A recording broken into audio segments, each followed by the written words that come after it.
दुर्बुद्धीते मना कदा नपजो नारायण आता मज ऐसे करी तुझे पाय चित्ती धरी.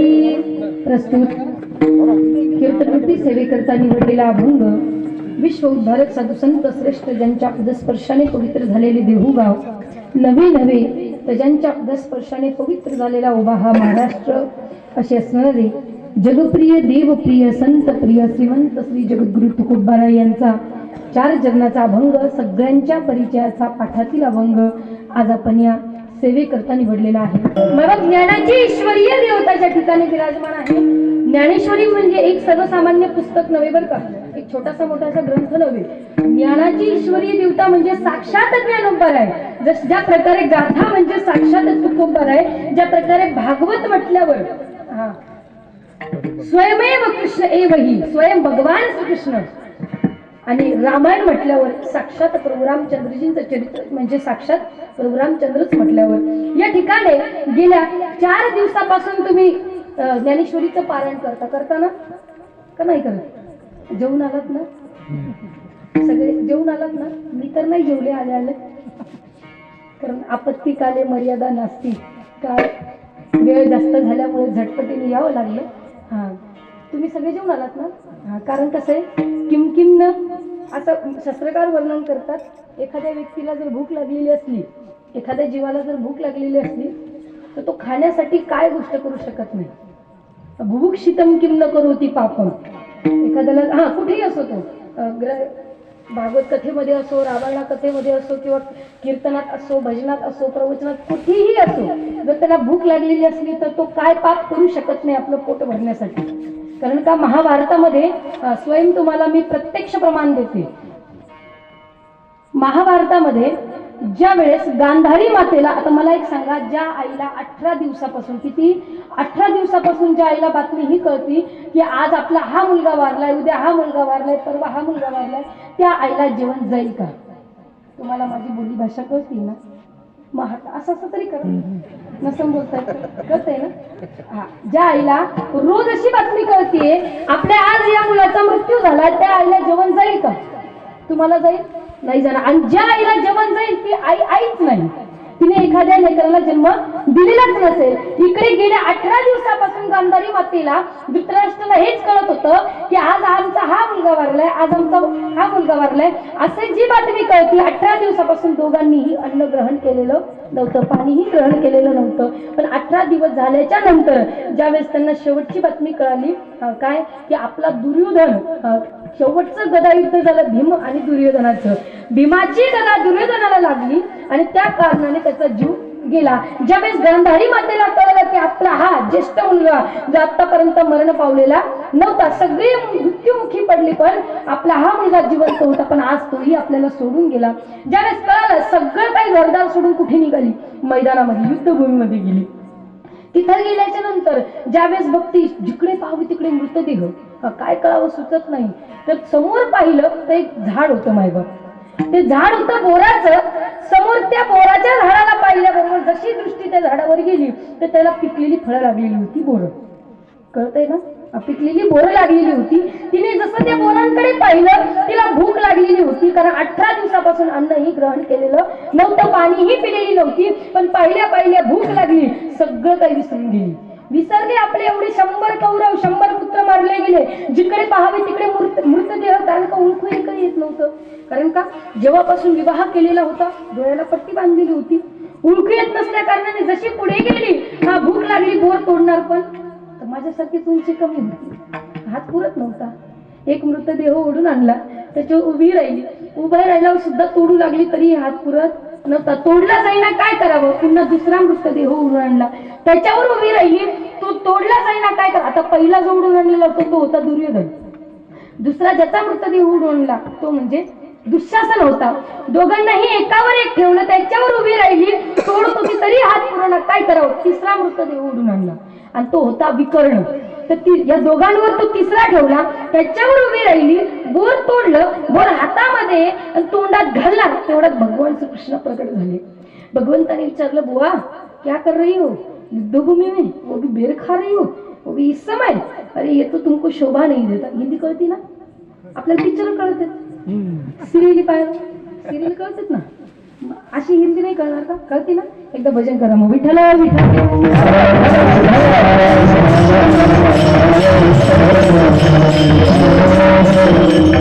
ज्यावेळेस भगवान कृष्ण प्रकट झाले तिला सुचेना काय उत्तर द्यावं.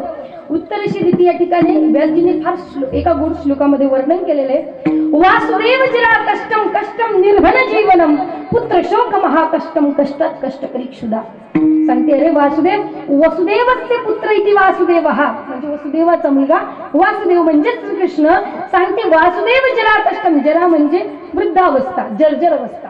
माहिती ना, युवा अवस्था संपल्याच्या नंतर काय ती जर्जर अवस्था, वृद्धावस्था, ती म्हातारपण येते, त्याला वृद्धावस्था. ती वासुदेव जरा कष्टम, अरे देवा अरे कृष्णा, ही जरा अवस्था म्हणजे वृद्धावस्था जी सगळ्यात कष्टदायी आहे, ती सुद्धा मी काय केली, सहन केली.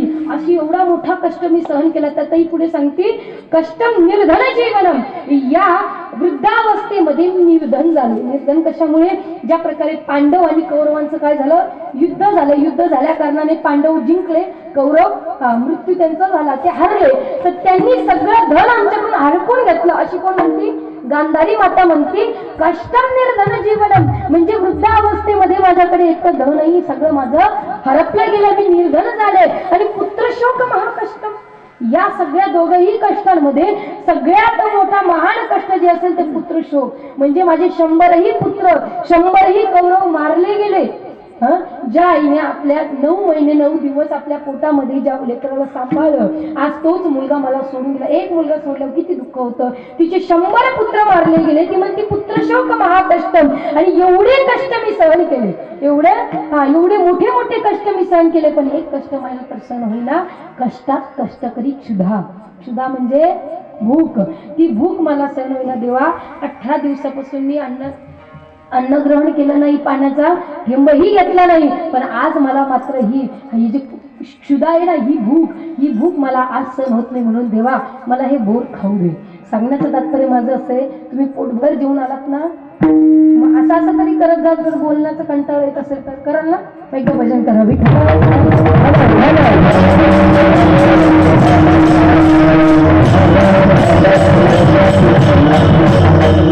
कारण मायबाप तुम्हाला गेल्या खूप दिवसापासून तुम्हाला या सत्संगाची प्राप्ती होते. तर भाग्योदयेन बहुजन्म समर्जितेन सत्संगमं च पुरुष लभते पुरुषो यदावे. प्रकार वर्णन करतात की ज्या जीवाच्या जीवनामध्ये भाग्याचा उदय असतो त्याला सत्संगाची प्राप्ती होत असते. त्यातही सुंदर आपल्याला नरदेह प्राप्त झालेला आहे. देह तो अनिला पाचचा उसना, हे पंचमहाभूताचं शरीर आहे. कसे 5 तत्वांचं शरीर बनलेलं आहे. पंचमहाभूताचं क्षितिजल पावक गगन समीरा पंचरचित अधम शरीरा. तर हे पंचमहाभूत एक वेळा नाराज झाले. पंचमहाभूत एक वेळा, हे बघा, तुम्हाला माझ्याकडून जर विनोदाची अपेक्षा असेल तर ती मनातून काढून टाका. तर आजकाल सगळ्यांच्या मनामध्ये कल्पना ही जर तयार झाली, कीर्तन म्हटलं एखाद्या मोठ्या महाराजाने यावं. मोठा महाराज म्हणजे पाकिट मोठं घेणार आहे, ठीक आहे नाही. एखाद्या मोठ्या महाराजाने यावं, भव्य दिव्य नियोजन असावं, आहे की नाही. सगळं काही गायन वादन सगळे सुंदर कलाकार त्या ठिकाणी, गुणीजन असावे, आणि मोठा मंडप असावा, त्या ठिकाणी भरपूर पब्लिक असावी. त्यांनी या ठिकाणी यावं, खळखळून हसून निघून जावं, अशी सगळ्यांच्या मनामध्ये एक कल्पना तयार झालेली बरं का. पण कीर्तनाचा अर्थ तसा होत नाही. जर मनोरंजनच जर कीर्तन राहिलं असतं तर कीर्तनाची काय गरज आहे. कारण कीर्तन या शब्दाचा अर्थ काय होतो माहिती? कीर्ती आनंद. आनंद म्हणजे मुख, ज्या मुखाने भगवंताची कीर्तीचं गाण होईल, ज्या मुखाने भगवंताची कीर्ती, भगवंताचे यश, भगवंताच्या कथा, भगवंताचे गुणानुवाद, भगवंताच्या लीला ज्या मुखातून तुम्ही ऐकताय, जे शब्द ऐकताय त्याला म्हणतात कीर्तन. आणि आपले संत महात्मा वर्णन करतात कीर्तनाचं अंग होय अंग हरिरूप. ज्या ठिकाणी या गद्दीवर जो महात्मा उभा आहे ना, या गद्दीवर त्याने उभं राहिल्याच्या नंतर त्या 2 तासासाठी सुद्धा, त्या 2 तासासाठी फक्त बाकीची वेळ तो सोडा, त्या 2 तासासाठी त्याने हरिरूप झालं पाहिजे. कोणी? ज्या या गद्दीवर उभा आहे त्याने. हरिरूप म्हणजे भगवंताच्या रूपात त्याने विलीन झालं पाहिजे. त्या रूपाचं वर्णन करत असताना त्याने त्याच्यामध्ये लीन झालं पाहिजे. आणि या महात्म्याचं ऐकून कोणी यासोबत XYZ मी नाही, हा, तर या गद्दीवर उभे असलेल्या जीवाचं त्या महात्म्याच्या त्या मुखातून भगवंताची जी कीर्ती प्रस्तुत होती ती कीर्ती ऐकून, त्या हरिरूप झालेल्या त्या महात्म्याची कीर्ती ऐकत्या भगवंताची कीर्ती ऐकून समोर श्रवण करणारी जी मंडळी बसलेली तिने हरिमय झालं पाहिजे, त्याला म्हटलं जातं कीर्तन. दादाने फार गोड प्रमाण दिलं, हरिरूप झालं पाहिजे त्याने 2 तासासाठी तरी किमान. तुम्ही बघा ना, आता तुम्ही सगळे शेतकरी मंडळी आहात, दिवसभर काबाड कष्ट करता आहे की नाही, दिवसभर काम करता तुम्हाला दिवसामध्ये किती तास असतात? 24 तासापैकी 12 तास तर आपले झोपण्यात जातात रात्रीचे, 12 तास आपल्याकडे उरतात. त्या 12 तासामध्ये तुम्ही दिवसभर संसाराच्याच गप्पा गोष्टी ऐकतात, केवळ काम धंदा, याचं असं झालं त्याचं तसं झालं. मग त्या 12 तासापैकी जर तुम्हाला 2 तास मिळतात आणि त्या 2 तासासाठी जर तुम्ही या धर्ममंडपात येऊन बसलात आणि तिथे सुद्धा तुम्हाला सासून सुनान सासरे हेच जर ऐकायला मिळायला लागलं तर त्या संसारामध्ये या परमार्थामध्ये काय फरक राहिला? त्या घरामध्ये आणि या धर्ममंडपामध्ये काय फरक आहे? म्हणून मायबाप हो, माफ करा, कारण मनोरंजन जर करायचं असेल तर आपल्या घरामध्ये TV आहे, आपल्या सगळ्यांकडे आजकाल अँड्रॉइड मोबाईल उपलब्ध आहेत, सगळ्यांकडेच, लहान मुलापासून सगळ्यांकडेच आहे, ते पल्ल्याकरांजवळ आहेतच. ते सगळ्यांना मनोरंजन त्याच्यातून होऊ शकतं, म्हणून इथे अपेक्षा करू नका, एकदा भजन करा विठ्ठल.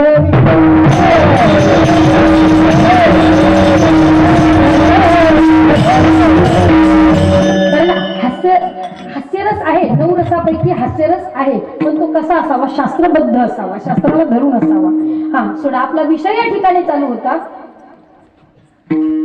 क्षितिजल पावक गगन समीरा पंचरचित यह अधम शरीर. हे शरीर आहे ना, हे पंचमहाभूताचं बनलेलं आहे. हे पंचमहाभूत, आता इथे शास्त्रकाराने वर्णन काय केलं? तुलसीदासजींनी अधम शरीर, याला अधम म्हटलेलं, उत्तम म्हटलं गेलं का? फार सुंदर शरीर आहे असं म्हटलं गेलं का? नाही. फार छान आहे असं म्हटलं नाही.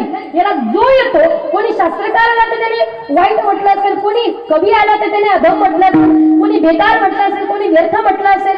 याला जो येतो तो नाशिवंत म्हणतो. मग एक वेळेस मात्र हे पंचमहाभूत नाराज झाले, भगवंताकडे गेले, देवा तुम्ही आम्हाला बनवलंय आणि तुम्ही या पंचमहाभूतामुळे हे शरीर तयार झालं, पण कुणी येतं आमची निंदा करून जातं, असं का?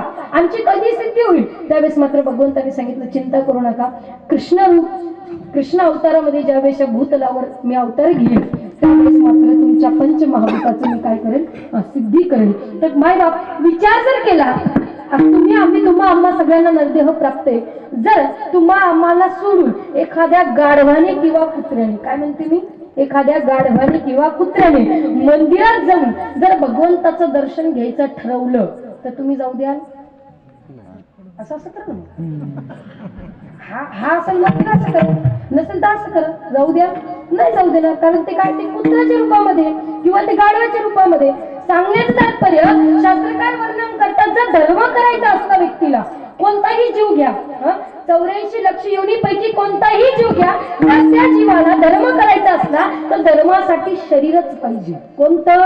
मानवाचंच शरीर पाहिजे. कारण खलु धर्म साधन, शरीर माध्यम खरं धर्म साधन. जर धर्म करायचा असला तर त्याला मानवाचं शरीर पाहिजे. म्हणून या ठिकाणी सुंदर असे मानवाचं, कारण का मी बोलत नाही, ज्ञानोबा स्वयं वर्णन करतात, या शरीराची या गावा जया लागली या पांडवा, तो कार्यार्थ आगवा साधुनीय किंवा सांडनीय. या शरीरूपी गावाला आल्याच्या नंतर जे कार्य साध्य करण्यासाठी आपण या ठिकाणी आलोय ना, ते कार्य मात्र साध्य केलं पाहिजे. कारण का तुकोबरा म्हणतात, तुका म्हणी हित होयतो व्यापार. अशी व्यापार करणारी मंडळी स्वतःच काय बघती? हित बघती. हितच बघती ना. फार गोड प्रमाण दिलं. सांगण्याचं तात्पर्य, जर धर्म करायचं असेल तर या शरीरामध्ये येऊन केला जातो. मग तुका म्हणी हित होयतो व्यापार. जशी व्यापार करणारी मंडळी, तुम्ही शेतकरी वर्ग आहात सगळे, शेती करता कशासाठी करता? 2 पैसे आपल्याला मिळावे. ज्याच्यात 50,000 घालायचे तिथं घालून बसतं, पण 60,000ची तिथून अपेक्षा, कारण का तिथून आपल्याला नफा पाहिजे. त्याच प्रकारे भगवंताने काही दिवसापुरतं ही शरीर. एकदा मायबाप, एका चोराने घोडा चोरला. काय चोरला? घोडा चोरला. घोडा चोरून तो विकण्यासाठी चोर बाजारामध्ये आणला. आता चोर बाजारात आणलेला घोडा, काही गिरायक, फार सुंदर घोडा होता, याने चोरून आणलेला होता तो. गिरायक येत आहेत जात आहेत, विचारतायत, म्हणले काय रे बाबा? एकाने विचारलं कसा दिला? तर म्हणले 50,000. म्हणजे काही कमी जास्त अजिबात नाही, 1ही रुपया कमी होणार नाही. तो म्हणला अरे असं कसं काय? तू व्यापार करतोयस, व्यापारामध्ये कुठेतरी कमी जास्त करावं लागतं. तो म्हणला घे, घ्यायचा असेल तर घे, नाहीतर घेऊ नको, काय हरकत नाही, निघून जा. आता दिवसभर हा बिना अन्न पाण्याचा बसलेला होता घोडा विकण्यासाठी. खूप गिरायका आली गेली विचारताय, पण हा कोणाला विकायला तयार नाही. हिने एकच रट लावली 50,000. आता दिवसभराची याला 2 जण पाहत होती. किती जण? 2 जणांना दिवसभराची पाहत होती. त्यांनी विचार केला, अरे हा दिवस सकाळपासून बसलेला आहे घोडा घेऊन, याचा आतापर्यंत घोडा विकला गेला नाही. कितीतरी गिरायक आमच्या समोर आली गेली विचारतायत, पण हा कोणाला ऐकणार. म्हणले चला आपण तरी बारी लावून पाहू. काय म्हणले ते? आपण एकदा प्रयत्न करून पाहू. आणि दोघेही गेली. गेल्याच्या नंतर म्हणली का हो कसा दिला घोडा? तो म्हणला 50,000. काही कमी जास्त 1 रुपया कमी होणार नाही. तो म्हणला असं कसं काय तुम्ही व्यापार करताय, कमी जास्त करा. तो म्हणला होणार नाही, घ्यायचं तर घ्या नाही तर निघा. तो म्हणला अच्छा. ते दोघांनी विचार केला. ते म्हणता अच्छा तुमचा घोडा एवढा सुंदर आहे, तुम्ही म्हणता 50,000, आमचं तर म्हणणं तुम्ही 55,000 घ्या, पण तुमचा घोडा चालतो कसा? काय म्हणले ते? तुमचा घोडा चालतो कसा? त्याची पायरी चाल तर पाहिली पाहिजे ना सर. लंगडा निघाला, आमचे एवढे पैसे दिलेले वाया गेले की नाही? म्हणले त्याची चाल पाहिली पाहिजे. आता हा इथेच म्हणून गेला. म्हणले थोडं फिरून या, मग एकदा पाहून या त्याची चाल तर पाहून या. म्हणले ठीक. आता एकाची फाटकी चप्पल आणि एकाची फाटकी बुटं होती. ते म्हणले एक काम कर, आमचे बुटं आणि चप्पल आहेत, आम्ही आत्ता घोड्याची फक्त चाल पाहून येतो. घोडा हातात घेतला. 2 जणांनी त्याच्यावर जी टांग मारली, जी गेली पुन्हा वापस आली नाही. आता दिवसभराची गिराईक जी येत होती विचारत होती. त्यांनी पाहिलं अरे याचा घोडा तर विकला गेला. एक जणांना विचारायला म्हणले का हो घोडा विकला? हो घोडा विकला गेला. म्हणलं अहो तुम्ही तर 1 रुपया कमी करायला तयार नव्हते. दिवसभर इथं घोडा धरून बसलेला होता, काही खाल्लं नाही पिल्लं नाही. म्हणजे तुम्ही 1 रुपया कमी करत नव्हता. म्हणले कोणत्या भावात विकला? तो म्हणले आला त्या भावात विकला. चोरीचा आणलेला होता, चोरीला गेला. तो म्हणला आला त्या भाव. तुम्ही म्हणता आला त्या भावात तुमचा घोडा गेला, त्याचा काही नफा? तो म्हणला आहे ना, नफ्यात खेटर आहे. म्हणले फाटकी बुटन फाटकी चप्पल नफ्यात खेटर. सांगण्याचं तात्पर्य असं आपलं होऊ नये, असं आपलं नव्हे. हे शरीर मिळालंय ना, पुन्हा आपल्याला म्हणता का म्हणे की आपण हे काम केलं? अरे नाही. ज्या प्रकारे आज संभाजीराजांची बलिदान दिवस आहे, तर त्यांचा जर विचार केला त्यांचं जीवन कशा प्रकारे गेलं.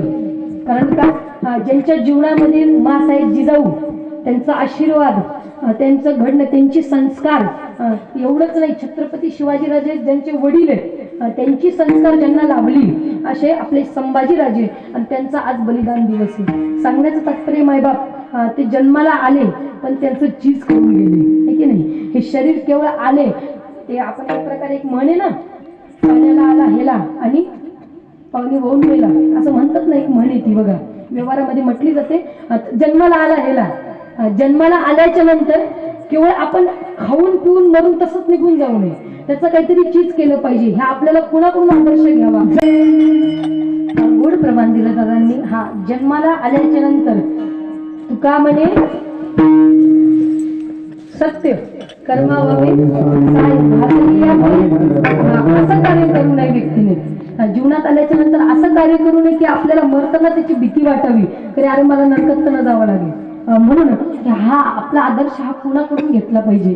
हा ज्यांचा बलिदान दिवस आहे ना, संभाजीराजांकडून आपण सगळ्यांनी हा आदर्श घेतला पाहिजे. मायबाप तुम्हा सगळ्यांना त्यांचं चरित्र माहिती आहे, कशा प्रकारे त्यांना स्वतःचा देह संपवावा लागला.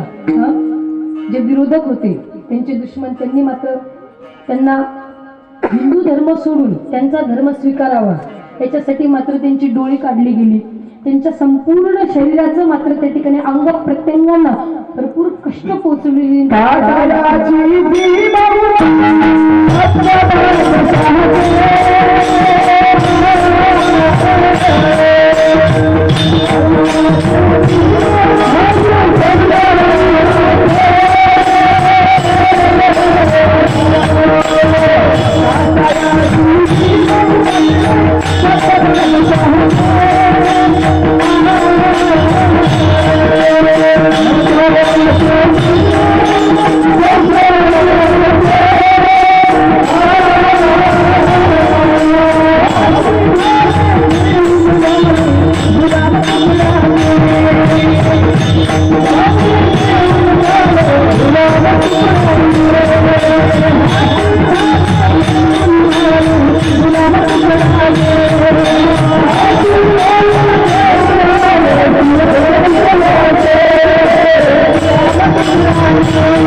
डोळे काढली गेली, त्यांची जीभ काढण्यात आली, हा त्यांच्या संपूर्ण शरीराला भरपूर कष्ट देण्यात आले. त्या प्रकारे मात्र त्यांचा जीव त्यांनी घातला. पण सांगण्याचं तात्पर्य स्वतःचा धर्म मात्र बदलला नाही. हे सगळे त्यांच्याकडून आपण आदर्श घेऊ शकतो. कारण आज त्यांचा बलिदान दिवस आहे. मोठ्याने एकदा सगळ्यांनी नामघोष करायचा. छत्रपती संभाजी महाराज की. अशा प्रकारे या ठिकाणी तुकोबाराय भगवंताला एकच विनंती करतो, देवा असं हे सुंदर शरीर, देवी दिला देह भजन गोमटा तुला झाला फाटा बालिकेचा, असं सुंदर आणि गोमट शरीर तू मला दिलंस ना. मग या शरीरामध्ये मला तो एकच, कारण का हे शरीर ज्यावेळेस बनवलं होतं ब्रह्माजींनी विचार केला होता की असा मी एक जीव निर्माण केला करणारे की त्या जीवाने भगवंताचं भजन केलं पाहिजे. माझे देखील मी जी या सृष्टीची वृद्धी करतो ते सुद्धा काम केलं पाहिजे. कारण का कोणतेही पित्याला किंवा कोणत्याही गुरुला काय वाटतं, आपण घडवलेला जो शिष्य आहे किंवा आपण घडवलेला जो मुलगा आहे, आपल्या दिलेल्या संस्काराने त्याने अधिक त्याची वृद्धी करावी असं पित्याला किंवा गुरुला वाटत असतं. मग त्याच प्रकारे ब्रह्माजींना असं वाटत होतं, मी जो जीव जन्माला घालेल त्याने माझं हे काम देखील सांभाळावं आणि भगवंताचं भजन देखील करावं. तर त्या प्रकारे त्यावेळेस मात्र ब्रह्माजींनी 4 जीव असे निर्माण केले. उद्वीज, क्षेदज, अंडज आणि जरायुज. उद्वीज म्हणजे जे भूमीतून उडून निघणार आहेत, भूमीला फेडून खंडन करून निघणार आहेत. म्हणजे कोण? छोटे छोटे वृक्ष, लता, गुल्म आदी मोठे मोठे झाडं, हे जे भूमीला भेदून बाहेर निघणार आहेत ना, हे जीव निर्माण केले. त्या जीवांकडे पाहिलं ब्रह्माजीने, अरे इथे एकाच जागेवर उभे राहतील, यांना बोलता येणार नाही, चालता येणार नाही, हे काय भगवंताचं भजन करतील. पण मात्र त्यांनाही बाजूला साडलं. श्वेदज म्हणजे जे आपल्या पसिनातून घामापासून निर्माण होणारे जीव आहेत, छोटी छोटी किटाणू, त्या जीवांना ज्यावेळेस जन्माला घातलं ब्रह्माजींनी एकच विचार केला होता, यांनी काय करावं, माझ्या भगवंताचं भजन देखील करावं, माझं काम देखील पुढे न्यावं. त्यांच्याकडे पाहिल्याच्या नंतर अरे नाही, हे केवळ मात्र रक्तच पिऊ शकतात, हे बाकी काही भगवंताचं भजन करू शकणार नाही. त्यांना देखील बाजूला सारलं. अंडज, अंड्यातून उत्पन्न होणारे जीव निर्माण केले. कोणते कळत नाही. आता काही गिनती करून दाखवू. गावामध्ये कोणीच खात नाही. अरे वा, मग तर फार सुंदर गाव आहे. असे जीव निर्माण केले. मग ते कोंबडी असो, आजगर असो, अनेक जीव जे अंड्यातून निर्माण होतात, असे जीव ज्यावेळेस निर्माण केले त्या जीवाकडे एका तासाने ब्रह्माजी पाहत होते की याने माझ्या भगवंताचं भजन देखील करावं आणि मी जे सृष्टी उत्पत्तीचं काम करतो ते देखील पुढे न्यावं. पण त्या जीवांकडून काय झालं नाही. त्यांना देखील बाजूला सरलं. कारण ते ब्रह्माजींनी विचार केला, हे केवळ फक्त दोन पायाचा जो प्राणी आहे का, त्याच्यासाठी हे जीव कामाला येऊ शकतात, हे भजनासाठी कामाला येऊ शकतात. त्यांना देखील बाजूला सरलं. आणि जरायू म्हणजे जरापासून, आईच्या उदरापासून निर्माण होणारा जीव, गाय, म्हैस, घोडा आदी जीव असे निर्माण केले. त्यांच्याकडे देखील पाहिलं, हे सुद्धा भगवंताचं भजन.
ब्रह्मजींनी स्वतःची बुद्धी लावून त्यावेळेस मात्र असा एक जीव निर्माण केला, तो जीव ब्रह्माजींचं देखील काम पुढे नेऊ शकत होता आणि भगवंताचं भजन देखील करू शकत होता.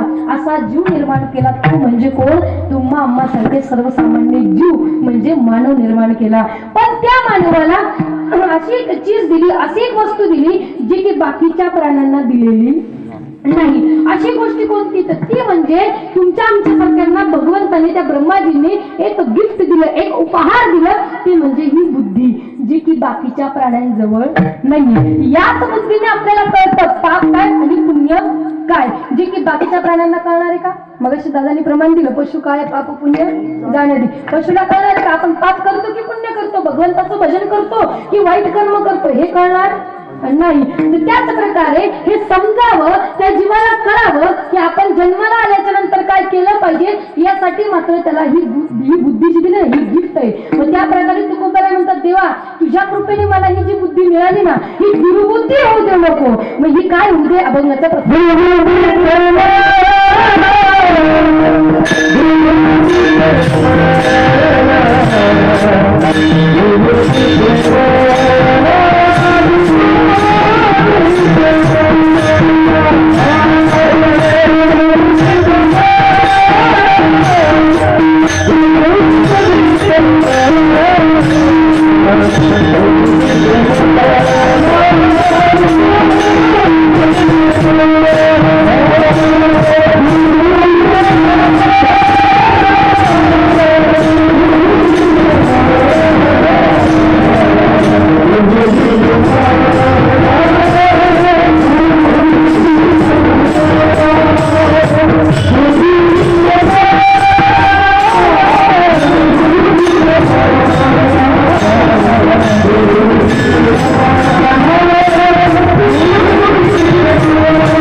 जी तुझ्या कृपेमुळे मिळाली ना, तर त्या बुद्धीला दुर्बुद्धी होऊ देऊ नकोस. दुर्बुद्धी आणि सतबुद्धी याच्यामध्ये काय फरक आहे? केवळ वाईट बोलू नका, हा बोलू नका. तुम्हाला माहिती आहे कीर्तनामध्ये, कथेमध्ये, हरिपाठामध्ये, प्रवचनामध्ये जो व्यक्ती बडबड करतो त्याला पुढचा जन्म कोणता लागतो माहिती? मेंढकाचा. आम्ही बोलत नाही बरं का, मी बिलकुल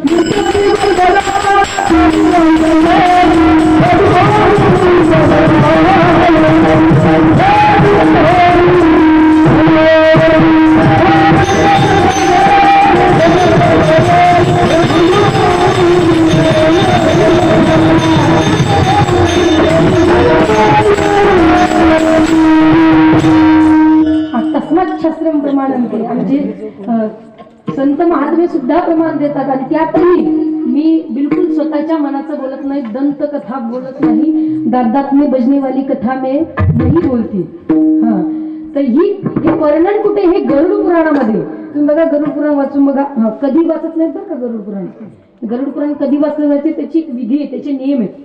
गरुड पुराण ज्या वेळेस आपल्या घरामध्ये असं काही घडलं, एखादा व्यक्ती मृत पावला, त्या काळामध्ये त्या मृत पावलेल्या व्यक्तीचा ज्यावेळेस अंतिम संस्कार केला जातो, तिथून मात्र 13व्यापर्यंत या त्याच्या आतले जे दिवस आहेत 13 दिवस, त्या दिवसांमध्ये गरुड पुराण वाचलं जातं. आणि ते पण त्याच घरामध्ये वाचलं जातं, इतरत्र कुठेही वाचलं जात नाही. तर गरुड पुराणामध्ये स्वयं भगवान श्री विष्णू गरुडजी महाराजांना उपदेश करत असताना म्हणतात, कीर्तनामध्ये, कथेमध्ये आणि सत्संगामध्ये, त्या ठिकाणी सत्संग या शब्दाचा प्रयोग आहे, सत्संगामध्ये जो कोणी बडबड करतो तो मात्र पुढच्या जन्मी मेंढूक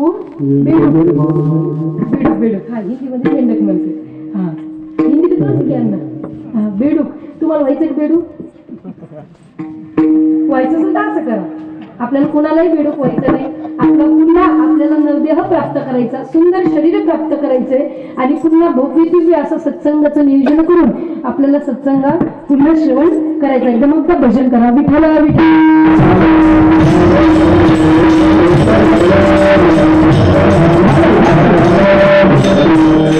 अशी बुद्धी जी मी सांगत काय होते, सतबुद्धी आणि दुर्बुद्धी याच्यामध्ये काय फरक आहे? केवळ वाईटच कर्म केलेलं सतबुद्धी दुर्बुद्धी म्हणतील का? किंवा चांगलंच कर्म व्यक्ती करत राहिला मग त्याच बुद्धीला सद्बुद्धी म्हणता येईल का? नाही. स्वयं शास्त्रकार सुद्धा याच्यामध्ये वर्णन करतात, जी बुद्धी केवळ संसाराच मध्ये रमून राहते, केवळ घरदार, आपली पती पत्नी, त्यांचा तो परिवार, गाडी घोडी बंगला, त्यांची ती शेती आणि याच्यामध्ये रमलेली किंवा संसार, त्यांना मंदिरात कधी जाणं नको, कधी हरिपाठ वाचणं नको, कधी ज्ञानेश्वरीच्या ओव्या वाचणं नको, कधी गाथा हातात घेणं नको, कधी कोणाशी परमार्थिक कधी गप्पा गोष्टी करणं नको, कधी कीर्तनाला येऊन बसणं नको. अशी जी बुद्धी आहे ती केवळ संसारामध्ये रमती, तिला संसाराव्यतिरिक्त बाकीचं काही सुचत नाही, त्या बुद्धीला म्हटलं जातं दुर्बुद्धी. आणि जी बुद्धी संसारामध्ये राहून तुकोबा राहिले नाही का, संसारामध्ये ज्ञानोबा राहिले नाही का, सगळे संत महात्मे संसारात राहून गेले. एवढंच नाही, जो भगवंत आज धर्तीवर अवतार घेऊन इथे अवतार घेतो, इथे वावरतो, इथे विचरण करतो, तो सुद्धा संसारामध्येच राहतो. मग संसारात राहून मात्र जी बुद्धी भगवंताच्या चरणी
आपल्याला कीर्तनामध्ये बाबा प्रमाण देत आहे. आणि असं कुठे पाहायला मिळत नाही, कारण आता शक्यतो सगळे जिथे त्याच्या घरी आरामात आहे की नाही, ही आपली सगळ्यांची मूळ आहे. हेच जर नसले तर आम्ही कुठून येणार आहे की नाही. या मुलांना प्रथमता ठेवलं पाहिजे. तर यांच्यामुळे आमच्यासारखे घडले. आपला विषय या ठिकाणी चालू होता. जो जीव, ज्याचं मन, ज्याची बुद्धी, ज्याचं चित्त केवळ संसारामध्ये रमतं, संसार सोडून बाहेर यायला तयारच नाहीये. आणि सगळे महात्मे, ज्ञानी, ध्यानी, निर्मलात्मा, शुद्ध आत्मा, पवित्र आत्मा, सगळे या भूतलावर जन्माला आली, भूतलावर अवतरित झाली आणि याच ठिकाणी राहून त्यांचं मन मात्र केवळ भगवंताच्या चरणी लावून गेलं. राहिले देखील याच्यामध्ये. तुकोबाराय राहिले, तुकोबाराय राहून याच्यामध्ये तुकोबारायांनी भजन देखील केलं. एक वेळ झालं असं मायबाप, 4 चोर चोरी करण्यासाठी गावामध्ये आले. त्यांनी पाहिलं, कारण पहाटेचा वेळ होता. तुम्हाला माझी बोली भाषा कळते ना? असं असं करा, एकदा भजन करा. विठ्ठल विठ्ठल.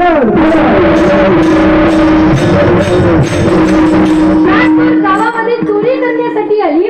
त्यांनी पाहिलं, अरे कुठून तरी गाण्याचा आवाज येतोय गावात. कारण पहाटेची वेळ झालेली होती. तुकोबारे सकाळ सकाळ उठले. आपला काकडा तरी त्यांची तयारी तेवढी चालू होती. केवळ भगवंताचं भजनच मिळत बसले होते. रामकृष्ण हरी. ज्यावेळेस ते सुरू झालं भजन, ते पहाटेची चोर आली. त्यांनी पाहिलं, हे बाबा भजन करतायत. त्यांना उठवलं. म्हणले एक काम करा. बाबांना सांगितलं. म्हणले का हो, तुमच्या या गावामध्ये सगळ्यात श्रीमंत माणसाचं घर कुठे आहे? तुकोबारे ते भजनामध्ये लिहिते कवाई. कारण का, गोविंदासनी गोविंद शैनी, गोविंद त्या मनी, पांडुरंग ध्यानी, पांडुरंग मनी.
दिनरजनी हाची गंधा. गोविंदाचे केवळ तेवढंच होतं. गोविंदासनी बसता उठता खाता पिता सगळं कार्य करीत असताना केवळ भगवंताचं नाव. जागृती स्वप्नी पांडुरंगा. झोप घेताना सुद्धा, जागृत अवस्थेमध्ये सुद्धा, सगळ्या अवस्थेमध्ये केवळ भगवंताचंच नाम त्यांना घेण्याची सवय लागलेली होती. आणि ज्या वेळेस त्यांचं ते नाम सुरू झालं, इकडे 4ही चोर आले. त्यांनी विचारलं, या गावामध्ये सगळ्यात श्रीमंत माणसाचं घर कुठे? तुकोबाराय भजनामध्ये दाखवलं. म्हणले चला माझ्या मागं, मी दाखवतो. आणि झालं असं मायबाप, तिथे एका सावकाराच्या घरापाशी नेलं. 4 चोर त्या घराजवळ गेली. त्यांनी पाहिलं, आतून दरवाजा बंद आहे. आतमध्ये जायचं कसं? पुन्हा विचार केला. कारण बुद्धिर्यस्य बलम तस्य, ज्याच्याकडे बुद्धी आहे ना, त्याच्याकडे सगळ्या प्रकारचं बल आहे असं म्हटलं जातं. किती व्यक्ती शिकलेला असू द्या, पण त्याला बुद्धी जर नसली चालवण्याची, पण मात्र त्याचं शिक्षण काही उपयोगाचं नाही. त्यावेळेस मात्र एकाने विचार केला आणि तिथे मात्र छेद केलं. त्या भिंतीला, पहिले मातीच्या भिंती असायच्या, मातीच्या त्या भिंतीला छेद केलं. आणि ते म्हणजे एक काम करा, आपण घुसण्यापेक्षा पकडला जर गेला तर आबाबाच पकडला जाईल, याला आतमध्ये सोडा म्हणलं. तुकोबाराला आतमध्ये सोडलं. म्हणले जा आतमध्ये आणि जडजड वस्तू बाहेर फेका. काय म्हणले? जडजड वस्तू. आता यांचं म्हणण्याचा उद्देश काय होतं? जड वस्तू म्हणजे काय? सोनं नाणं. आता ते किमतीच असतं ना, जरी वजनाला किंमत नसली पण याला किंमत आहे. कारण का, मी बोलत नाही, शास्त्रकार वर्णन करतात, सर्वे गुणा कांचन माश्रयंती. कलियुगामध्ये सर्वे गुण जर कशामध्ये असतील तर ते याच्यात आहे बरं का, पैशामध्ये. कांचन म्हणजे सोनं, वित्त, धन. कारण का, यस्यास्ते वित्तस्य नरकुलीन सपंडिता श्रुतवान गुणज्ञः स एव वक्ता सचदर्शनीय आणि सर्वे गुणा कांचन माश्रयंती. शास्त्रकार वर्णन करतात, मी बोलत नाही. यस्यास्ते वित्तस्य नरकुलीन, एखादा व्यक्ती कुलवान नसू द्या, एखादा व्यक्ती कुलवान नसू द्या, भले त्याला काही येत नसलं, दिसण्यासाठी कसंही असू द्या, पण त्याच्याकडे ही जर असली मालमत्ता, पैसे, धन, कांचन जर त्याच्याकडे असलं तर त्याला सगळ्यात मोठा कुलवान म्हटलं जाईल. ब्राह्मण देवता सुद्धा त्याचे पाय पडायला बसले. जर त्याच्याकडे पैसे असले तर. एखाद्या व्यक्तीला काही येत नसू द्या, त्याच्याकडे त्याला माईक समोर उभं राहिल्याच्या नंतर त्याला तत्तममू होऊ द्या, काहीच नसू द्या बोलणं, पण जर त्याच्याकडे फार मोठी संपत्ती आहे तर त्याला मोठा विद्वान म्हटलं जाईल. एखाद्याला गायन वादन काहीच येत नसू द्या, पण फक्त पैसे आहेत ना त्याच्याकडे, त्याला त्याच्या समोर उभं राहिलं जाईल, त्याला फार मोठं म्हटलं जाईल. म्हणून सर्वे गुणा कांचनमा श्रेयंती, चारही चोरांनी सांगितलं म्हणल्या हो आतमध्ये जाऊन फार किमतीच्या मोठ्या मोठ्या वस्तू फेका. आता तुम्हाला त्यांना काय मनामध्ये कसलं कपट नाही, छल नाही, काही नाही. ते म्हणले ठीक आहे. आतमध्ये गेले, वस्तू काय फेकावा. समोर एक उखळ दिसलं होतं, त्याच्यामध्ये एक मुसळ होतं फार मोठं. ते मुसळ घेतलं बाहेर फेकलं. आता याच्या एकाला डोक्याला लागलं.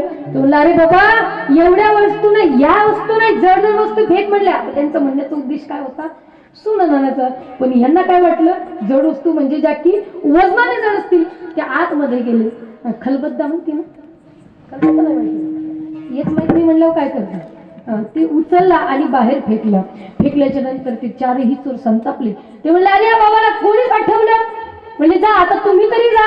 ते चारही चोरांनी पुन्हा आपसात संवाद केला आणि आतमध्ये गेल्याच्या नंतर पुन्हा ते छेदद्वारे आतमध्ये गेले. त्यांनी हळूच सावकार ज्या रूम मध्ये झोपलेला होता तिथून मात्र ती कडी हळूच उघडली. आतमध्ये जेवढी धनसंपत्ती सोनं नाणं होतं ते सगळे एका याच्यामध्ये गठुड्यात बांधलं आणि बाहेर येऊ लागले. पण मात्र पहाटेचे आता 4 वाजलेले होते. 3 वाजेपासून उठलेले तुकोबाराय पहाटेचे 4 वाजले तिथेच बसले. त्यांनी पाहिलं आता मात्र पहाट झालेली, आता मात्र मला काकडा करायला हवा. पुढचे मात्र काकड्याचे अभंग घेणार. आता मोठे मोठ्याने गाऊ लागले.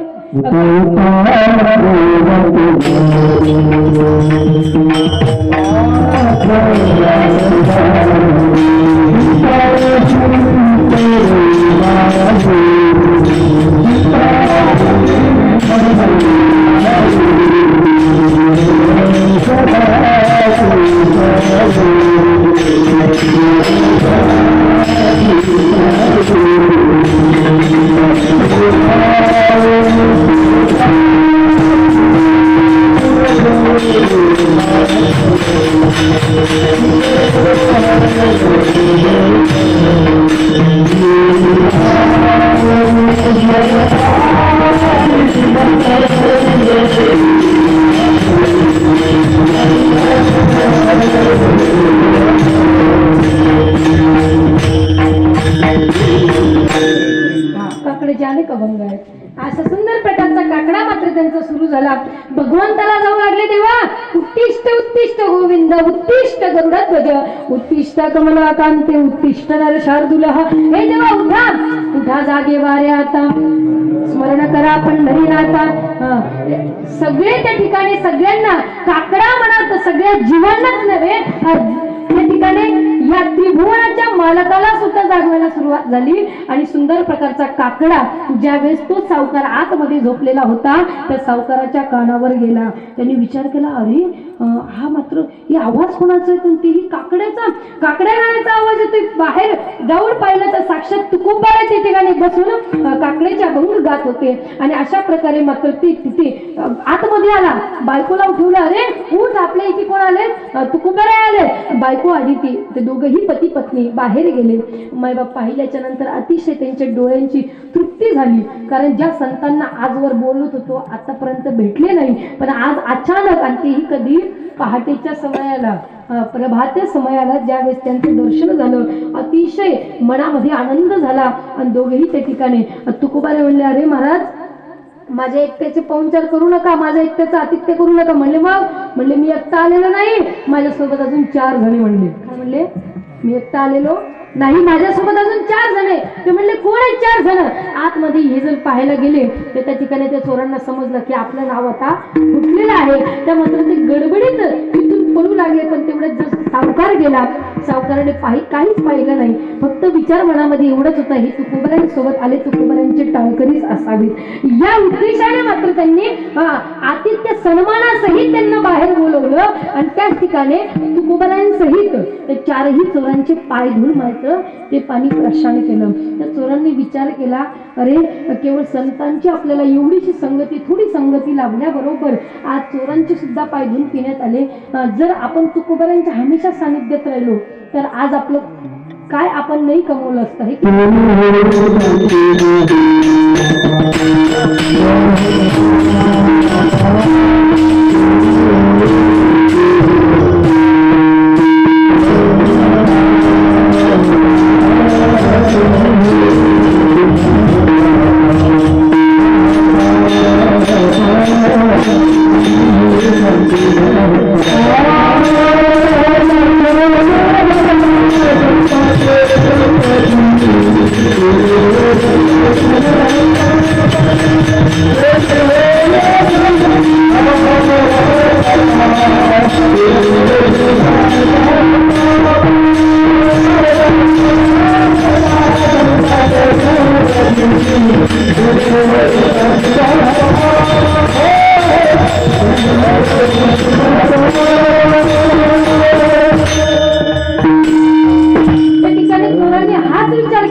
कारण वैष्णवा संगती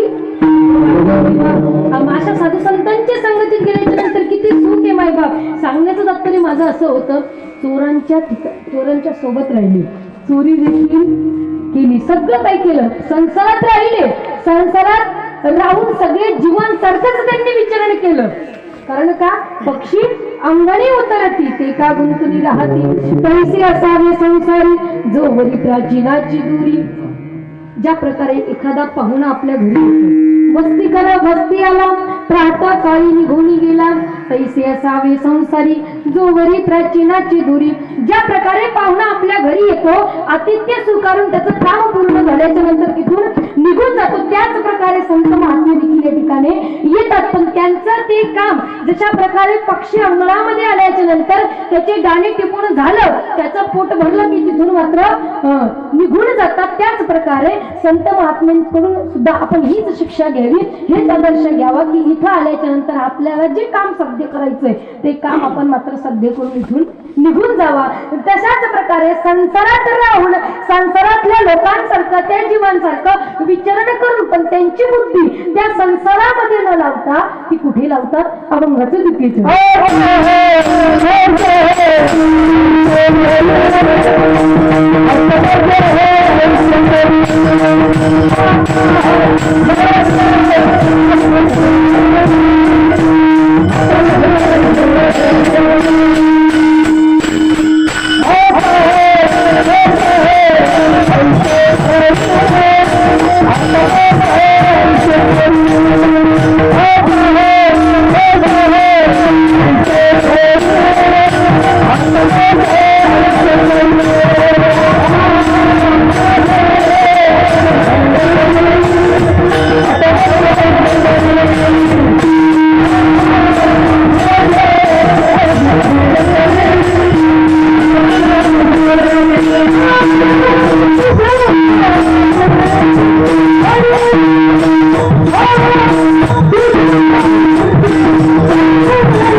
माझी विनंती आहे की तुझ्या चरणाचं स्मरण माझ्या बुद्धीमध्ये असावं. कारण का जर भगवंताला जर सर्वस्व मानलं, एकदा झालं असं बायबाप इतिहास इतिहास शब्दाचा अर्थ काय होतो? इति माने ऐसा, हास माने निश्चय ही हुआ होगा, त्याला म्हटलं जातं इतिहास. आपल्या अशा इतिहासामध्ये भरतृहरी नावाचे एक राजा झाले. जागे आहात ना सगळे? झोपले का? हा, मला माहिती झोपलेले, कारण ही निद्रा देवी जी का ही अशाच ठिकाणी येत असते. आपली तुमचा त्याच्यात काही दोष नाही, माझाही काही दोष नाही. कारण का ज्यावेळेस 14 रत्न मंथन करून समुद्रातून निघाले होते ना, त्या 14 रत्नांपैकी एक देवी होती वारुणी देवी. लक्ष्मीला भगवंताने आपल्याचं केलं, तिला जागा कुठे दिली? पायाजवळ दिली.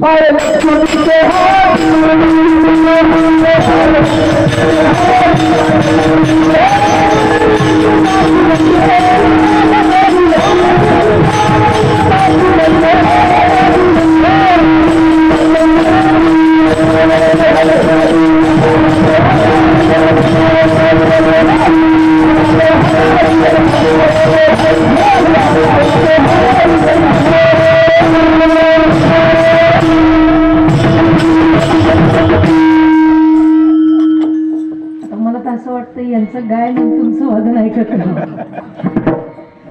आपल्या या ठिकाणी विषय असा चालू होता. लक्ष्मी ज्यावेळेस समुद्रातून बाहेर निघाली, तिने भगवंताचं वर्णन केलं, पायापाशी थांबली. पण ज्यावेळेस वारुणी देवी निघाली, तिथून सोबत निद्रा देवी सुद्धा निघाली होती गुप्त स्वरूपामध्ये. तर वारुणी देवीला भगवंताने आपल्याचं केलं नाही. वारुणी देवी म्हणती, देवा तुम्ही लक्ष्मीला जवळ ठेवलं, तिला जागा दिली, मला जागा का देत नाही? देव म्हणले, बघ माझं सगळं काही भक्तांनी वाटून घेतलेले, पाय सुद्धा राहिले होते ते आता लक्ष्मीकडे गेलेत, पण मात्र आता माझ्याकडे कोणतीही जागा शिल्लक नाही. ते म्हणले, एक काम कर, तुला राहायचंय ना अशा घरात राहून, कुठे ज्या घरामध्ये केर कचरा कुठेतरी कानाकोपऱ्यात असेल, जे घर नीट स्वच्छ झाडलं जात नसेल, त्या ठिकाणी मात्र वारुणी देवीला राहायला सांगितलेलं बरं का. आणि त्या ठिकाणी निद्रा देवीने ज्यावेळेस विचारलं, तेव्हा मी कुठे राहायचं? म्हणजे एक काम कर, ज्या ठिकाणी तुला माझी प्राप्ती करूनच घ्यायची ना, ज्या ठिकाणी माझं सत्संग राहील त्या ठिकाणी मात्र तू जाऊन उभं राहायचं. कुठे? मंडपात नाही, तिला मंडपात येण्याची अनुमती नाही, ती अशी कोपऱ्यात उभी राहते.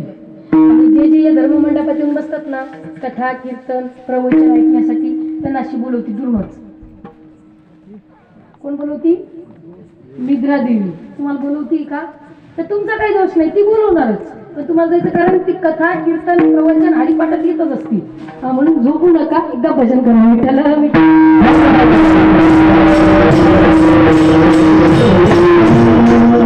हरी नावाचे राजा झाले.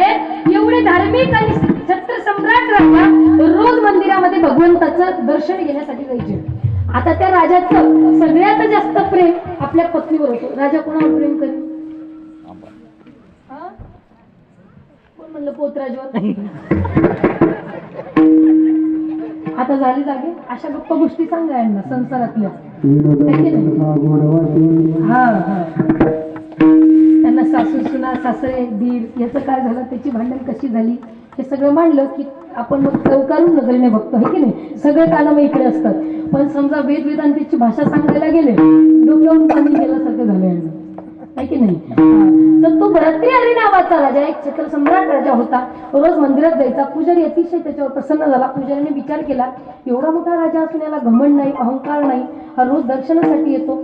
पुजाऱ्याने भगवंत चरणाजवळ एक फळ होतं, ते फळ घेतलं आणि त्या राजाला दिलं. राजाने विचार केला, मी एक छत्र सम्राट राजा आहे, मला कोणीतरी येतं फळ देतो, काय कारण असेल? विचारलं, म्हणजे फळ देण्याचं काय कारण? म्हणजे मी तुमच्यावर अतिशय प्रसन्न आहे, कारण तुम्ही एक छत्र सम्राट राजा असून तुमच्या मनामध्ये कसला मोह नाही, अहंकार नाही, घमंड नाही, तुम्ही भगवंताचं रोज दर्शन नित्यनेमाने घ्यायला येता, म्हणून मी तुमच्यावर प्रेम करतो आणि प्रेमापोटी काही ना काहीतरी उपहार द्यावा लागतो, म्हणून हे तुम्हाला देतो. आता राजाने विचार केला, म्हणजे हे फळ जर तुम्ही खाल्लं तर तुम्ही काय व्हाल? अमर व्हाल, कारण तुमच्यासारख्या राजाची आमच्यासारख्यांना गरज आहे, पुजाऱ्याने सांगितलं होतं. आता राजाने विचार केला, राजा सगळ्यात जास्त प्रेम कोणावर करीत होता? राणीवर. बायकोवरच करणारी ते ना. यांना विचारू का कोणावर करतेत म्हणून? आता कळतंय ना, असल्या गप्पा गोष्टी कळतात ना, तुमच्यातनं सांगते की म्हणजे जरा तुम्ही लाईनीवर याल, आहे की नाही? ज्यावेळेस आता राजा घरी परतला, राजाच्या मनामध्ये एकच विचार होता, काय? हे फळ खाल्ल्याच्या नंतर व्यक्ती अमर होतो, त्याला मरण प्राप्त होत नाही. राजा घरी गेला. घरी गेल्याच्या नंतर राणीला आवाज दिला. राणी आली, तिच्या हातामध्ये ते फळ ठेवलं. सांगितलं, राणी साहेब, हे जर फळ तुम्ही खाल्लं तर तुम्हाला अमरत्व प्राप्त होईल आणि तुम्हाला पाहून मी जिवंत राहू शकतो, मला देखील मृत्यू येणार नाही, कारण माझं अत्यंत प्रेम कुणावर आहे? तुमच्यावर आहे. राणीने विचार केला, राणीने ते फळ हातामध्ये घेतलं आणि जसा राजा इकडे फळ घेऊन निघून गेला, तीच राणी तिथून मात्र पलटली आणि ती राणी त्या राजावर प्रेम न करता त्याच महलातल्या एका शिपायावर प्रेम करीत होती. कोण? ती राणी. बरं का, आता ऐकू येते ना? हा, आता सगळं कळतंय, आता सगळं कळते. ती राणी त्या महलातल्या एका शिपावर प्रेम करीत होती.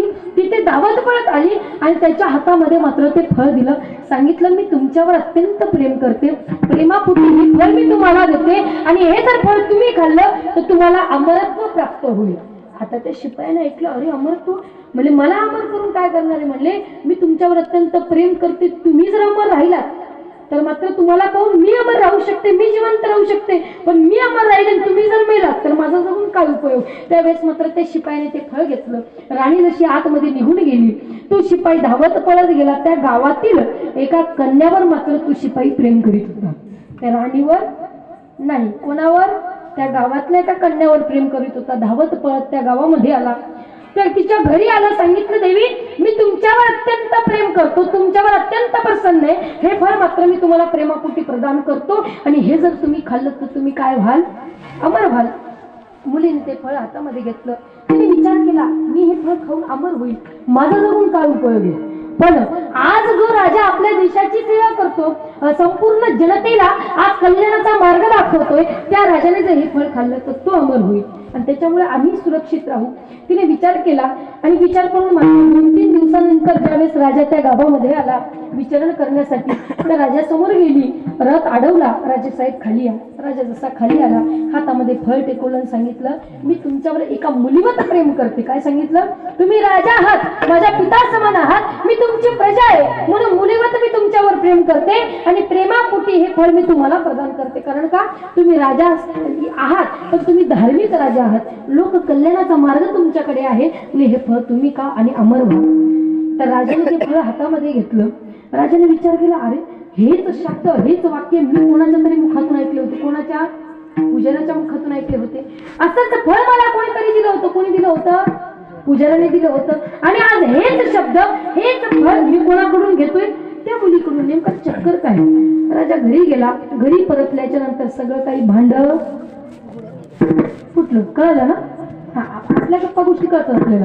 सगळं काही भांडं फुटलं आणि त्यावेळेस मात्र राजाला अतिशय वैराग्य प्राप्त झालं, एवढा क्रोधही प्राप्त झाला आणि त्या क्रोधी अवस्थेमध्ये राजाने शतक श्लोकांची रचना केली. त्यातला एक श्लोक असा आहे, यं चिंतयामि सततं मनसा विरक्तः साप्यन्यमिच्छति जनं सजनोन्यसक्ता अस्मत्कृते सपदितुष्यति काचिदन्या दिक्तं च तां च मदनं च इमां च इमां च. हे श्लोकाचा अर्थ असा आहे की यं अहं चिंतयामि, अरे जीवनभर मी ज्या व्यक्तीचं चिंतन करत आलो, जीवनभर ज्या स्त्रीचं चिंतन करत आलो, जीवनभर ज्या स्त्रीवर मी प्रेम करत आलो, ती मैसा विरक्त, ती माझ्यापेक्षा विरक्त दुसऱ्यामध्ये असते आणि ती ज्या शिपायामध्ये असते, तो एका मुलीमध्ये असते आणि ती मुलगी अस्मत्कृते सपदितुष्यति काचिदन्या, ती माझ्यामध्ये असते. म्हणून ज्या प्रत्येक जीवामध्ये, प्रत्येक शरीरावर प्रेम करणाऱ्या व्यक्तीला मी धिक्कार देतो. त्या ठिकाणी मात्र सगळ्या जीवांना धिक्कार देत शतक श्लोकांची त्या राजाने रचना केली आणि तिथून मात्र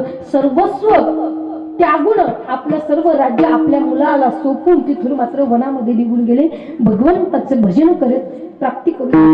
सांगण्याचं तात्पर्य माझं एवढंच आहे मायबाप. हा, त्या राजाने जसं त्याला शांती मिळतो भगवंत कळाला. सांगण्याचं तात्पर्य तुमच्या आमच्यासारखं सर्वसामान्य जीवाने एका देहावर प्रेम केलं तर जीवनात कधी नाही तर कधी धोका मिळणारच आहे. पण त्या शरीरावर प्रेम न करता त्या शरीरातल्या आत्म्यात स्थित पांडुरंग परमात्म्यावर जर प्रेम केलं, त्याच्या चरणावर जर प्रेम केलं तर आपल्याला मात्र कधीही सोडून जाऊ शकत नाही. संकटाच्या वेळी मात्र आपल्या जवळ हमेशा उपस्थित राहील, म्हणून मागे पुढे उभा राहील सांभाळीत. म्हणून त्या शरीरावर प्रेम न करता उपस्थित असलेल्या पांडुरंग परमात्म्यावर प्रेम करा. म्हणून आता माझं ऐसे करेन तुझे पाय चित्त धरी, म्हणून देवा मला शरीरावर प्रेम नाही करत, मी तुझ्यावर, तर तुझ्या पूर्ण शरीरावर नको, तुझ्या चरणावर. कारण का?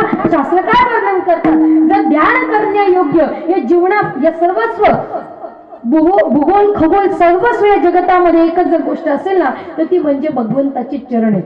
ध्याये चिरेत भगवंत चरणारविंदम, वंदन करणे जर गोष्ट असेल तर ती भगवंताची चरण आहे, संत महापुरुषांची चरण आहे. वंदे महापुरुष ते भगवत चरणारविंदम. म्हणून त्याच चरणाचं स्मरण करत असताना देवाकडे एकच विनंती करतो, देवा आमच्या मनामध्ये हा जो भाव जागवलाय ना, हा तुझ्या कृपेने सिद्ध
सुद्धा भगवंताला हीच विनंती करूया, आमच्या ही जी बुद्धी आमची ही सतत सतबुद्धीच बनू दे, तिला दुर्बुद्धी बनू देऊ नको. ते कशा प्रकारे शक्य होईल? ते केवळ भजनाच्या द्वारे शक्य होईल. म्हणून सगळ्यांनी वरती हात करायचे. का हे बघा, गाणाऱ्यांनी गावे, वाजवणाऱ्याने वाजावे, आहे की नाही, बोलणाऱ्याने बोलावे, आणि तुम्ही तैसीची बैसावे ऐसे कोणा देवी संगीत तुम्ही, आहे की नाही, असं कोणत्या ग्रंथात लिहिलेलं नाही. सगळ्यांनी वरती हात करायचे, लाजू नका. हे सगळं सध्या धर्ममंडपामध्ये आल्याच्या नंतर विसरून जा. मी कोणाची सून आहे, लेक आहे किंवा सासू आहे, तर सगळ्यांनी आनंदाने भजन करा. विठोबा रखुमा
वारी म्हणजे वृत्त होय वरु सिकता ते वरुते. हरी भजनना भवतरीय यह सिद्धांत पेल. सांग याचा अर्थ असा होतो, मी बोलतच नाही, तुम्ही माझं लक्ष घेऊ नका. हे कोण बोलतंय हे लक्षात ठेवा. हे तुलसीदासजी महाराज म्हणतात काय, जर वाळूचं मंथन केलं, पूर्वीच्या काळामध्ये कशाचं मंथन केलं जायचं, माता माऊल्यांनी हा मंथनच नाही केलं, माहितीच नाही. कधी बाळकृष्ण भगवंताच्या लीला नाही ऐकल्या तुम्ही, यशोदा मैया तुम्ही नाही केलं, यशोदाबाईने केलं ना, हे तर ऐकलं ना. कशाचं मंथन करायचे, असं असं करा, कशाचं करायचे, दयाचं मंथन केलं जायचं. मग तुलसीदासजी महाराज म्हणतात ज्या प्रकारे दयाचं मंथन केल्याच्या नंतर काय निघतं, सारूपी लोणी निघतं, मक्खन निघतं. मग तुलसीदासजी महाराज म्हणतात जसं वाळूचं मंथन जर तुम्ही केलं, काय म्हणतात बघा, नीट लक्ष द्या, मी म्हणत नाही, तुलसीदासजी महाराज म्हणतात वाळूचं मंथन जर केलं, वारी म्हणजे कृत होय वरू आणि सिकता ते वरू तेल. वाळूचं मंथन केल्याच्या नंतर तिथून तेल निघू शकतं. काय म्हणतात, वाळूचं मंथन केल्याच्या नंतर तेल निघू शकतं. मी म्हणत नाही, तर मला तुम्ही इथंच करायला बसलो, मी म्हणत नाही का, तेल निघू शकतं, हे निघू शकतं. पण हा सिद्धांत मी तुम्हाला पूर्ण सिद्ध करून दाखवू शकते, मी नाही, असं तुलसीदासजी महाराज म्हणतात. वाळूचं मंथन केल्याच्या नंतर तिथून घी किंवा तेल निघू शकतं. पण जोपर्यंत तो जीव, जन्माला आलेला जीव जोपर्यंत भगवंताचं भजन करत नाही, तोपर्यंत मात्र त्याचं तरुण जाणं अशक्य आहे. तो मात्र या भवसागरातून तोपर्यंत तरुण जाऊ शकत नाही. म्हणून बिनु हरी भजनना भवतरीय यह सिद्धांत पेल. म्हणून मायबाप जीवनामध्ये भगवंताला जर आपल्या बुद्धीमध्ये काही मागायचं असेल ना, तर एकच मागा की तुझं स्मरण असू दे. बाकीच्या गप्पा गोष्टी तुम्ही कितीही जीवनातलं या संसारातल्या गोष्टी मागितल्या ना, त्या सगळ्या अपूर्णच आहेत. म्हणून मागत असताना देवा फक्त तुझं स्मरण दे. कारण का, एकदा झालं असं, एकदा अकबर आणि बिरबल सोबत चाललेले होते. अकबराने प्रश्न केला, म्हणले का रे, तू मागच्या हप्त्यात सुट्टी घेतली होती, त्याचं काय कारण होते त्या सुट्टीचं. म्हणले राजे साहेब, आमच्या इथे एकादशी होती. अच्छा, एकादशी होती, मग एकादशीच्या दिवशी काय केलं जातं, म्हणले संध्याकाळचं कीर्तन केलं जातं. कारण का, एकादशा विशेषेन केवलम द्वे भोजन. एकादशीच्या दिवशी असे नियम आहेत, दोनदा भोजन केलं जातं. भोजन केलं जातं का, शास्त्रकार काय म्हणतात, भोजन केलं जातं. तुम्ही करता एकादशीच्या दिवशी भोजन नाही, भजन केलं जातं. कशा प्रकारे, रात्र जागरण करतो, दिवसच्या हरी कीर्तन. रात्री जागरण केलं जातं भगवंताचं नामचिंतन करत, आणि दिवसा मात्र कीर्तन केलं जातं.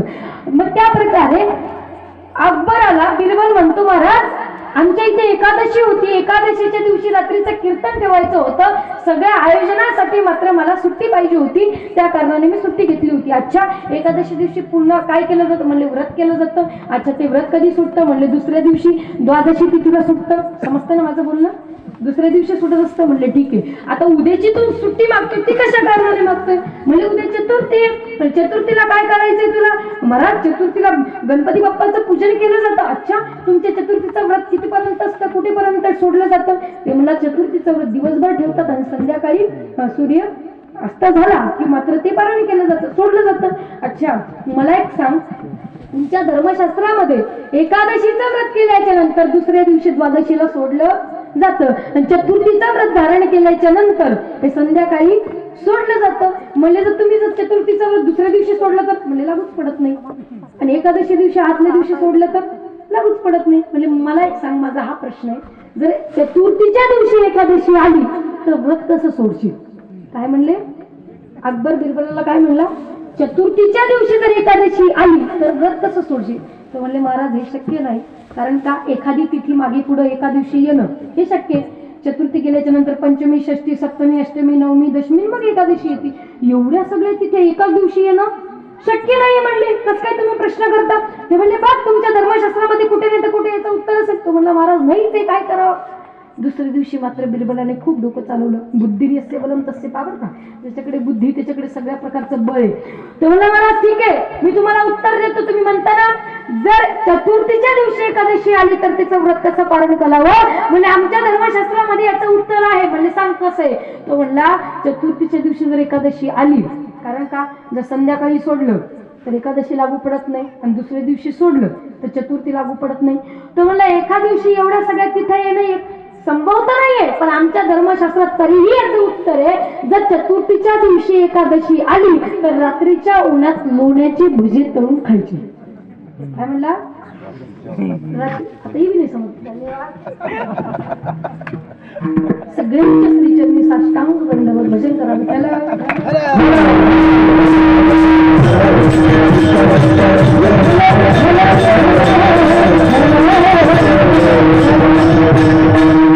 सांगण्याचं तात्पर्य अशी बुद्धी कुठेही लावणं म्हणून ही बुद्धी कुठे लावली पाहिजे तर ही भगवंताच्या चरणी. मग तू कुबरा हीच विनंती करतात, देवा ही माझी उपजला भाव तुझे कृपे सिद्धी जाऊ देवा. माझ्या मनामध्ये हा जो भाव उत्पन्न झाले ना तुझ्या कृपेने सिद्ध देखील व्हावा. म्हणून देवा तू का म्हणे आता लाभ नाही या करता शेवटच्या चरणा तुका म्हणे आता लाभ नाही या करता. बघा गुळ इथं ठेवत जाऊ नका. सगळ्यांना माफी मागून बोलते, माझा एवढा अधिकार नाही. खरं सांगायला गेलं तर पाणी नका ठेवत जाऊ. हा, मी सगळ्यांपेक्षा वयाने अधिकाराने ज्ञानाने सगळ्याच गोष्टीत लहान आहे. एवढा बोलण्याचा अधिकार नाही माझा. पण खरं सांगू या शास्त्राचंही मी तुम्हाला सगळ्यांना प्रमाण देईन. शास्त्रकार वर्णन करतात, अवधो विधो वधुमुखे फणिनाम निवासे क्षारक्षया पतिमृते विषमे नुणाशः. एकदा झालं असं सभा भरली विद्वानांची. विद्वानांच्या सभेमध्ये प्रश्न हा उभा राहिला, अमृत कुठे? प्रश्न उभा राहिला, अमृत कुठे? एका विद्वानाने तर्क वितर्क करून लगेच उत्तर दिलं. म्हणले अवधो. तो म्हणला एक काम करा, चंद्रमा जो दिसतोय ना म्हणे रात्रीचा जो चंद्रमा आहे उगवलेला चंद्रमा त्याच्यामध्ये अमृत आहे. कारण का कोजागिरी पौर्णिमा आल्याच्या नंतर बाहेर दूध तापवतो, पूजा करतो आणि ते दूध आपण प्राशन करतो. का करतो? त्याच्यामध्ये अमृत पडलेलं आहे असं म्हणतो आपण. एकाने पुन्हा तर्क वितर्क करून उत्तर दिलं. म्हणले का हो तुम्ही म्हणता चंद्रमामध्ये अमृत आहे, कसं काय म्हणता? कारण 15 दिवसांनी चंद्रमा पूर्ण तर होतो पौर्णिमेला, पण पुन्हा हळूहळू 15 दिवसांनी काय होतो? जर त्याच्यामध्ये अमृत राहिलं असतं तर तो क्षय झाला नसता, पुन्हा त्याला डाग आहे. कसं काय म्हणता तुम्ही? ते म्हणले ठीक आहे चंद्रमामध्ये नाही. पुन्हा तर्क वितर्क झाला, आपसात संवाद झाला. ते म्हणले समुद्रामध्ये अमृत आहे. कारण का ज्यावेळेस समुद्राचं मंथन केलं गेलं 14 रत्नांपैकी काय निघालं होतं? अमृतचा कलश घेऊन धन्वंतरी भगवान प्रकट झाले होते. ते म्हणजे मग समुद्रामध्ये ते म्हणलं नाही चुकीचं आहे. जर समुद्रात अमृत राहिलं असतं तर तिथले असणारे जेवढेही प्राणी आहेत जलचर प्राणी ते सगळे अमर झाले असते. दुसरी गोष्ट समुद्र कधी खारा लागला नसता. जर त्याच्यात अमृत राहिलं असतं तर गोड लागला असता. चुकीचं आहे. दुसऱ्याने सांगितलं वधुमुखे म्हणजे स्त्रीच्या ओठामध्ये अमृत आहे. एका विद्वानाने सांगितलं स्त्रीच्या ओठामध्ये अमृत आहे. तो म्हणला नाही कसं काय बोलता तुम्ही? वधूच्या किंवा स्त्रीच्या ओठात अमृत आहे. जर स्त्रीच्या ओठात अमृत राहिलं असतं तर पतिदेवाचा मृत्यू झाला नसता. म्हणजे चुकीचं आहे. स्त्रीच्या ओठात अमृत नाहीये. पुन्हा सांगितलं म्हणजे फणीला निवास आहे, सर्पाच्या फणीमध्ये अमृत आहे. तो म्हणला कसं काय बोलता तुम्ही? जर सर्पाच्या फणीत अमृत राहिलं असतं तर एखाद्याला दंश केल्याबरोबर त्या व्यक्ती अमर झाला मेला नसता, त्याला विषबाधा झाली नसती. म्हणजे चुकीचं बातमी आहे की सर्पाच्या फणीमध्ये सुद्धा क्षारक्षया पतिमृते विषमे नुणाशः. मग ज्यावेळेस सगळ्या विद्वानांचा तर्क वितर्क झाला आणि तर्क वितर्क केल्याच्या नंतर उत्तर एकच मिळालं, अमृत कुठे आहे? तर कंठे सुद्धा वसती वै किंवा कंठे सुद्धा वसती वै भागवत जनन. भगवंताची लीला, भगवंताची चरित्र, भगवंताची यश गुण गाण कीर्तीच्या कंठातून गायली जाते. त्या कंठामध्ये आहे असं सगळ्या विद्वानांचं मत त्या ठिकाणी ठरलं गेलं. सांगितलं माझं एवढंच आहे. जर कारण इथे उभा असलेला व्यक्ती भगवंताचीच गुणगान करतो, मग तो विनोदाच्या शैलीतून असो किंवा वेदांतिक शैलीतून असो. मी कोणत्याही कीर्तनकाराचं मन दुखवत आपण बोलते. विनोद जरी केला तर त्या प्रत्येक कीर्तनकाराच्या मनामध्ये हीच इच्छा असते की समोरच्या बसणाऱ्या मंडळीने भगवंताचंच भजन गावं. मग ते विनोदातून असो किंवा वेदांतिक भाषेतून असो. सांगण्यात जो महात्मा या गद्दीवर उभा राहतो 2 तास बोलतो, त्याच्या कंठामध्ये तर भगवंताची कीर्तीच निघते ना. जर त्या कंठामधून जर भगवंताची कीर्ती निघत असेल तर तिथे अमृत आहे ना. मग त्याला पाणी गुळ खाण्याची काय गरज आहे? म्हणून सगळ्यांना क्षमा तुम्ही आमच्या सारख्यांना लावलेली. आम्ही तुम्हाला सांगत नाही तर पाणी गुळ आणून ठेवा म्हणून. क्षमा मागून बोलते, माझा एवढा अधिकार नाही, पण तुम्ही ही सवय लावली, ही ठेवत जाऊ नका.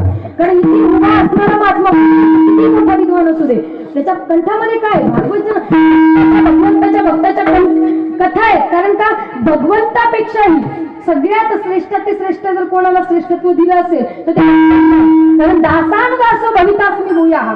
स्वयं मध्ये वृत्रासुर स्वयं स्तुती करतो, देवा मला तुझं दासत्व नको, दासाचं दासाचं मला दासत्व लावू दे. हे स्वतः निरोबराय सुद्धा म्हणतात. कारण का ज्यावेळेस तपश्चर्या करायला सुरुवात केली, मनामध्ये होती काय, मला तुकोबारायांनी येऊन माझं शिष्यत्व ग्रहण करावं, मला अनुग्रहित करावं. भजन करू लागले. 8व्या दिवसाचा ज्यावेळेस काल आला तर तुकोबारायांनी त्याला पाठवलं. म्हणले जा, मला मी जाऊ शकत नाही. देवाला तर त्याला उत्तर काय दिला, येथे तुझं लागेल, बोलावे रे कोणी, प्रार्थना वाचूनी आलास का. तुला जर मी इथे प्रार्थना केली नाही, विनंती केली नाही, तू आला तरी कस काय. देवाला उत्तर देतोय, कोण देते, हे निरोपाला उत्तर देते. मग सांगण्याचं तात्पर्य, तू नकोस, तुझा दास पाठव, तुझ्या दासाचं दासत्व मला स्वीकारू दे. म्हणून भगवंतापेक्षाही श्रेष्ठ जर भगवंताच्या मनामध्ये कोणाला मानलं जात असेल तर ते भगवंताचा दास आहे. म्हणून सांगण्याचं तात्पर्य माझे क्षमा मागते. आपला विषय या ठिकाणी चालू होता. तुका म्हणे आता आणि लाभ नाही या परत देवा, मला कसला लाभ नको, लोभ नको, क्रोध नको. जर माझ्या अंगामध्ये काही षडविकार द्यायचे असतील ना तर ते षडविकारचा संपर्क आहे, त्याचा जो संबंध आहे, त्याची जी नातीगुती ती केवळ तुझ्या चरणाशी संबंधित असावी. सुंदर असं आपण या ठिकाणी तुकोबारायांच्या या अभंगाचं, हे बघा गाथ्यामध्ये अनेक अभंग आहेत, ठीक आहे नाही, 4442 अभंग अनेक आहेत, पण काही गाथ्यामध्ये तशी संख्या आहे. तर अशा पूर्ण अभंगांपैकी आजचा जो अभंग आपण सेवेकरता घेतला त्या अभंगातला पूर्ण 4 चरण तर सोडा, त्या 4 चरणाचा एक चरण सोडा, एक पाच सोडा, एक शब्द, त्या शब्दातील एका अक्षराचा जरी आपण चिंतन करायला बसलो, एका अक्षराचं जरी आपल्याकडून चिंतन झालं ना तरी आपलं फार मोठं भाग्य आहे म्हणे बघ. म्हणून या ठिकाणी भगवंताचं चिंतन करीत असताना